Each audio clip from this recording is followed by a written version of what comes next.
কোথাও ভোটার কার্ডে শ্বশুর হয়ে গেছেন বাবা, কোথাও আবার ভারতীয় মা বাবার বাংলাদেশি ছেলে। হাসনাবাদের কাঠুরিয়া পাড়ায় দুই ছবি।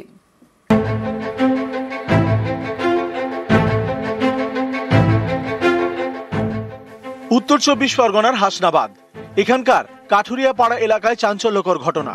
ভোটার তালিকায় শ্বশুর হয়ে গেলেন বাবা। শ্বশুরকে বাবা সাজিয়ে ভোটার তালিকায় নাম তুলে ফেলেছেন বাংলাদেশি জামাই। আব্দুল হক মন্ডল কি হয়? আমার স্বামী। তোর মনসুর মন্ডল আব্দুল হকের বাবা কি করে হলো ভোটার লিস্টে?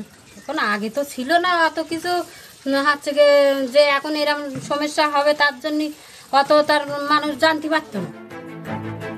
কয়েক বছর আগে আলেয়া মন্ডলের সঙ্গে বিয়ে হয় বাংলাদেশের আব্দুল হক মন্ডলের। অভিযোগ, এর পরে শ্বশুরকে বাবার পরিচয় দিয়ে ভোটার লিস্টে নাম তোলেন আব্দুল।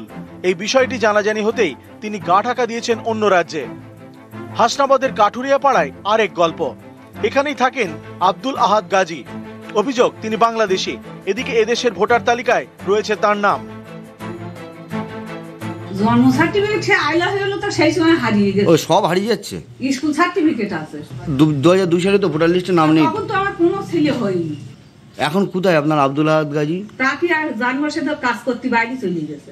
কোনো পার্টি তো তাদেরকে বৈধতা দেয় না বা ভোটার লিস্টে নাম তোলে না বা ভোটার কার্ড দেয় না। ত্রুটি বিচ্যুতিটা যদি করে থাকে ইলেকশন কমিশন করেছে। ইলেকশন কমিশন কি করবে সেটা তাদের বিষয়, এখানে আমাদের কোনো এখতিয়ার নেই।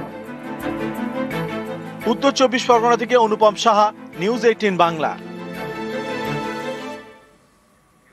হস্টেলে ছাত্রের রহস্য মৃত্যুতে রণক্ষেত্র। Hostel in charge